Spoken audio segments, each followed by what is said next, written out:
If you're Black and you're entering into your career or you're trying to navigate your career, this video might save you years of stress. My name is Dwight Thomas and I'm your new BLeadership coach. I'm about to share with you 5 things that I wish someone would have told me before entering into the workspace, knowing that professionalism was not designed with us in mind. And make sure you stick around for the last one because it's the most important. But with that in mind, go ahead and get you a paper and a pen or an electronic device, whatever you need to take notes on, and lock in. Lock in, twin. What are you waiting for? Lock in. The first thing that you absolutely need to understand is that professionalism is not neutral. There is not a one-size-fits-all. In fact, it's often subjective to wherever you're employed. So for example, people say that you got to dress the part, that you need to make sure your hair is done a certain way, or you speak a certain way. Y'all already know how it go with code switching.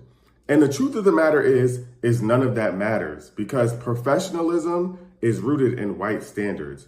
It's really just there to let you know how to make white folks in the workplace feel more comfortable. And it's unfair because you'll realize quickly that white folks are not held to the same standard. And a part of that comes with trying to meet the expectation that they put in front of you. But I wish somebody would have told me at the start of my career that achieving excellence didn't mean erasing my identity. It didn't mean having to dress with white standards in mind or change my tone of voice or who I was. I wish someone would have told me that I could still be my Blackest authentic self and be professional. But when you read a lot of those handbooks, they're going to try to make you erase parts of your identity. But the more comfortable you feel with being who you are and showing up as your authentic self, the better your workplace experience will be. And no one ever told me that, but it was a good lesson learned. So that's number 1. The second thing that you need to understand is that at some point, somebody is going to call you intense, aggressive, arrogant, or intimidating because you're confident. There's so many times where I sat in spaces with white or non-Black colleagues, and I'm speaking freely and candidly because I know what I'm talking about, and it's been perceived as me being intimidated.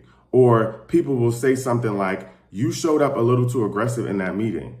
You're not being intimidating. They're just threatened by your confidence. And if your confidence means that they're uncomfortable, then they just need to sit in discomfort.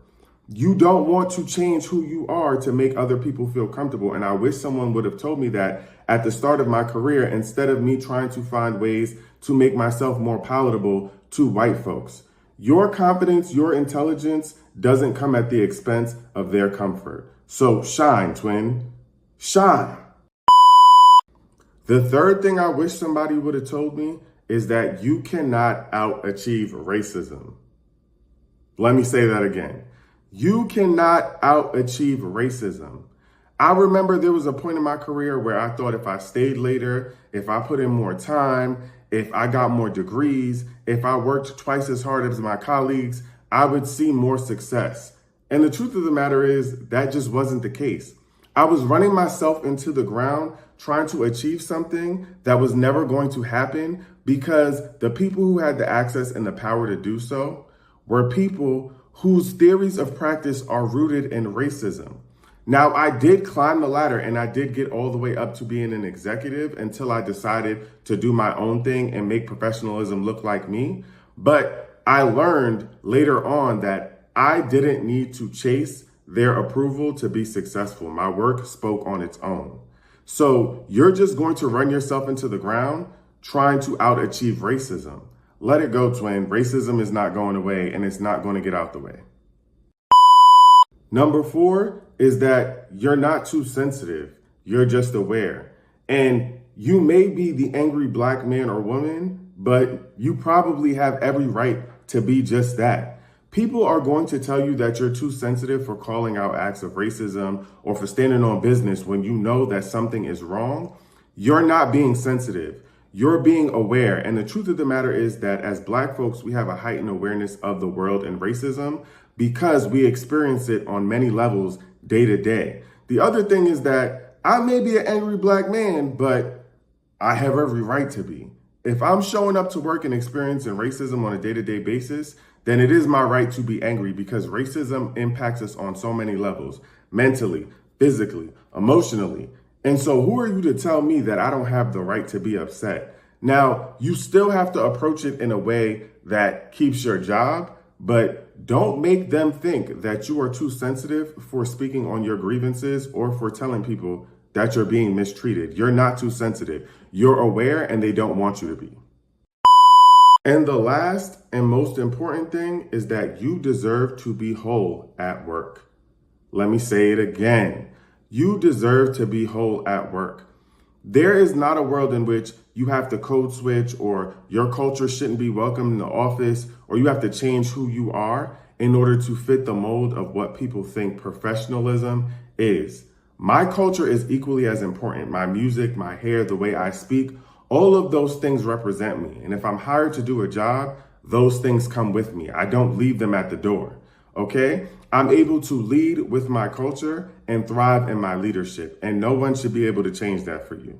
So if you go to a job where you feel like you're compromising your culture and who you are, that might not be the job for you.